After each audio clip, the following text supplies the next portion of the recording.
Hey guys, subscribe for daily content, and if you're shopping for gear, make sure you check out the description for the newest items at some of the very best online retailers.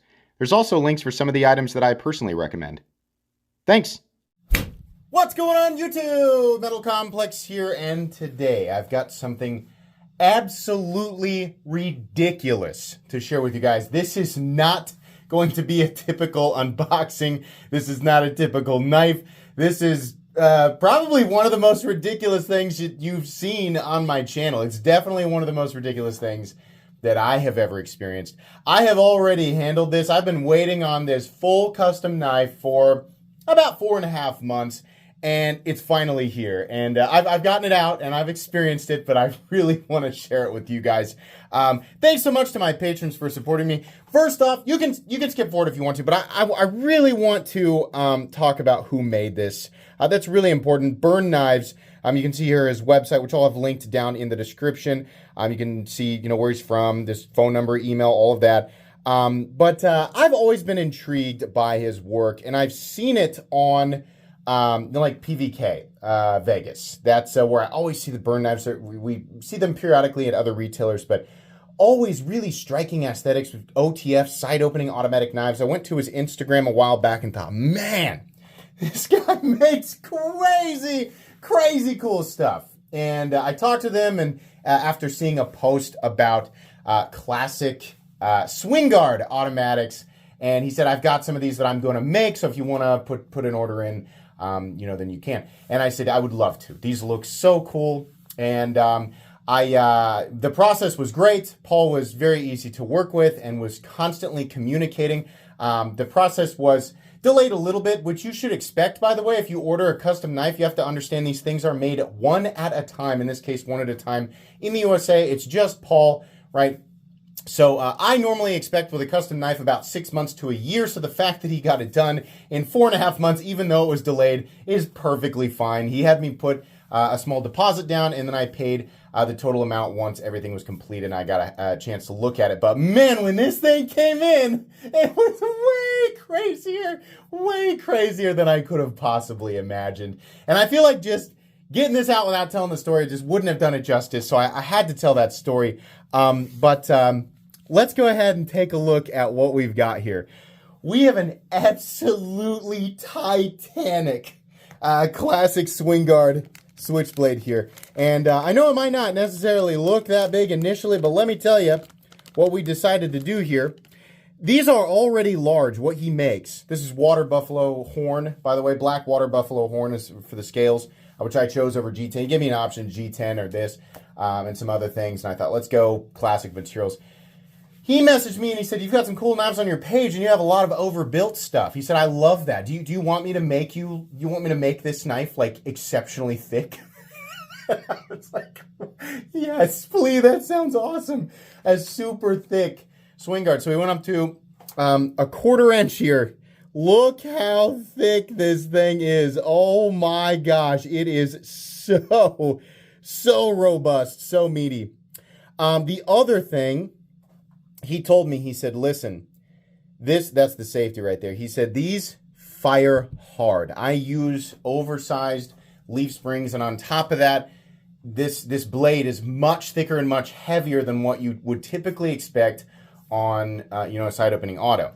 So just be careful. And I know that to be true with automatic knives. Some people just aren't quite ready for some of the pro techs and some of the micro techs.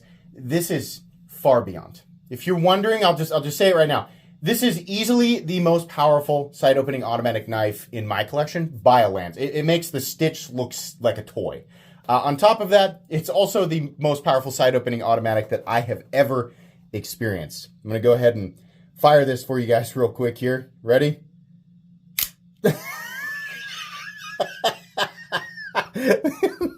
It's so crazy. It's so crazy. I thought, I'm not sure what to expect, but I'm sure I can handle it. It really did. Paul, if you're watching this, it really did almost jump out of my hands the first time I fired it. I know to hold on to it now, but he told me, he said, seriously, hang on to it. It's going to fire really hard, right? Absolutely insane. Every piece of this is a fully handmade custom knife. Every piece of this was handmade. I'm gonna fire it again for you guys here real quick. Try to use the background to brace. It's crazy. It's so crazy. I would say, like, power wise, probably at least 50% more powerful than like my Microtech Stitch, which I always talk about as one of the more powerful side opening autos that I've experienced. But this is huge, and it's a huge ultra thick blade. Really nice. High polish on the bolsters, the blade itself, the swing guard. Just absolutely wonderful. You did a great job transitioning, but considering this is all handmade, great job transitioning from the bolsters to, sorry, I've got my fingerprints all over it. So what looks like imperfections and blemishes is mostly just fingerprints because I've been touching it, you can see, right? But the polish on it is great. The blade looks awesome. A little bit of oil here because I did put some KPL in that little hole there, which he instructed me to do right when I got it. But really, really nice. Love the swedge up here. Love the classic look. It's an entirely classic swing guard. Everything about it is classic.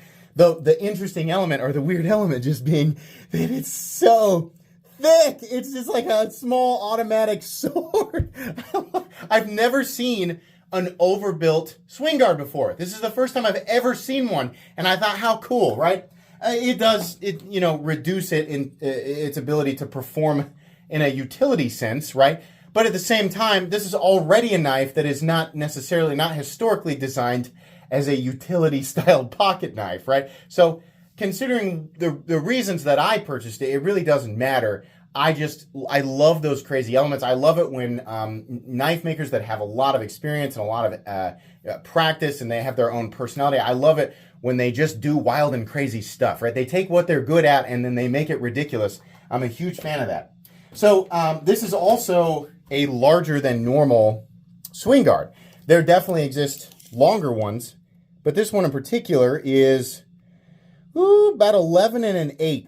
So it is an oversized swing guard for sure, 11 1/8, with a blade length of, if you go all the way past the guard to the first bolster, you're looking at 5 1/4.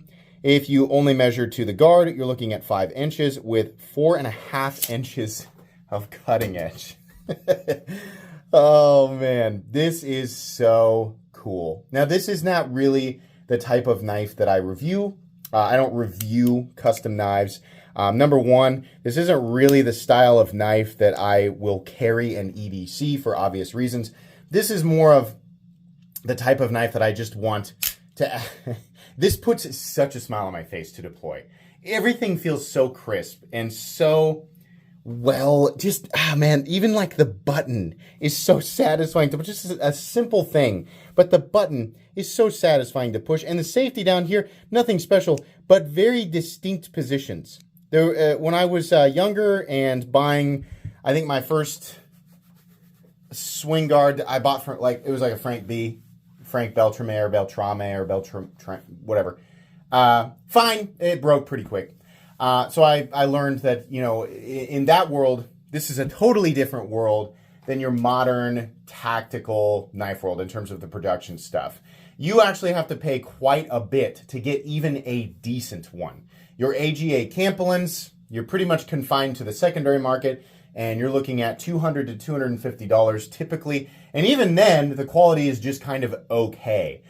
You can bump up to Latamas, but I figured out, I can go through all of that or I can go custom. And that was the decision that I decided to make, was to go fully custom. And the original plan was just to get my ideal swing guard, the swing guard that I had always lusted after, the 11-inch classic with the black handle, the swedge up here, just your quintessential swing guard.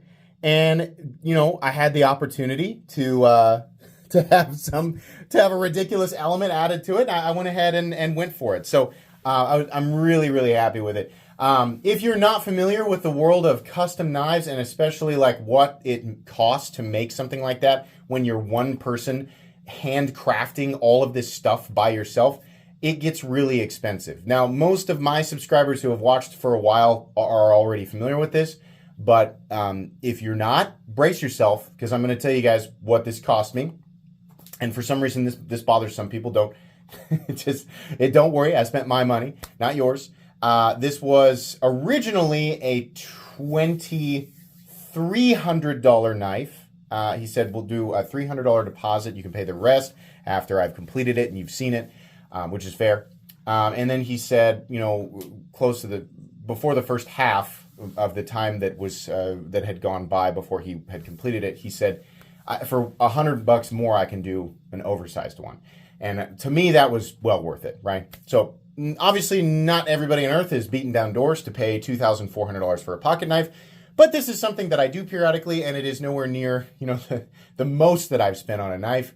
I've got tons of stuff in my collection, but I was more than happy to pay that for this.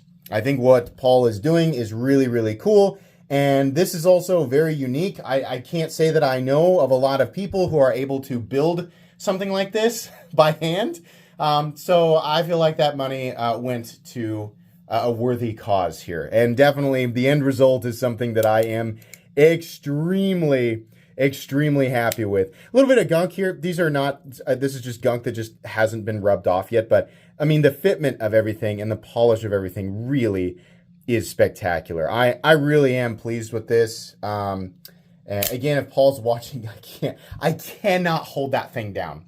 That thing is a wild beast. The leaf spring or whatever is throwing that is just launching that blade. It's absolutely insane. Something else I love is that Paul actually sharpened this all the way out to the tip, something that is very disappointing about a lot of production. You know, and the polish on this blade too is just spectacular. It's so nice. But something that's really disappointing about a lot of the production stuff out there is that they round those tips. I don't know why, but this is a common thing in the production Italian stiletto or Italian, the swivel guards, the swing guards, the lever lead, all that stuff. For some reason, a lot of them have rounded tips, and I hate that. I hate it. I'm not saying everybody needs to go out and spend a couple grand to get, you know, this type of quality. You know, there's plenty to be had out there for less if you're okay with a production or semi-production. But Paul basically did everything right. Everything that I would have wanted to be included in this build, he did it and then added to it, and it's just really, really cool. So, really enjoying this. I know you guys are probably curious about like the weight, so let's go ahead and weigh it here real quick. Where's the scale? A lot of steel, and by the way, the steel, I know you guys want to know what the steel is. The steel is just 440C. With this build and in this custom territory, I don't care what the steel is. If I'm buying a knife, you know, that's meant to be a culmination of exotic stuff in the modern hyper-tactical knife world, then, you know, a lot of times I'll care much more about that. This was purely about handcrafting something classic, and I'm 100% the funds that went into this were intended for the hand craftsmanship. So I know some people would be disappointed about the blade steel, and that was not the point for me. That's pretty typical of people building stuff like this. You're going to see those types of blade materials, right? This weighs 11.4 ounces, 11.3 ounces. Definitely one of the heavier knives in my collection. I'm not sure where this will fit. It might have to go in the overbuilt case. But for now, it's just going to sit with me and be played with, because that's what I wanted to do with it, right? Oh, man. It's just, there's nothing, a knife that puts a big smile on your face right after you receive it is a knife that it was money well spent. And the smile that's on my face with this is so cool. This was a big checked box, right? This was an unchecked box that had remained unchecked in my collection for a very, very long time, and it feels so good to finally have one of these. It will not be my last purchase with Paul if I get another opportunity. He builds a lot of stuff, and his books are not always open, so you'll definitely want to follow him on Instagram if you're interested in picking up some of his work. This, I would say, is one of the more docile, old school stiletto builds. He has some very, very exotic stiletto builds, and they can get much, much more expensive. So definitely check out his Instagram. Really, really cool. Thanks again to Paul from Burn Knives. Check out his site. I'll put all of his stuff, all of his links down in the description. Please make sure to follow me on Instagram at metal_complex. If you enjoyed this video, Leave a like. If you'd like to check out my other content, I do, of course, have lots of videos of knives that are either expensive or inexpensive that I do or don't like, so check those out. And if you enjoy all my content, go ahead and click on that Metal Complex logo right there and subscribe because there's definitely more coming. Thanks again for watching, everybody, and have a great day.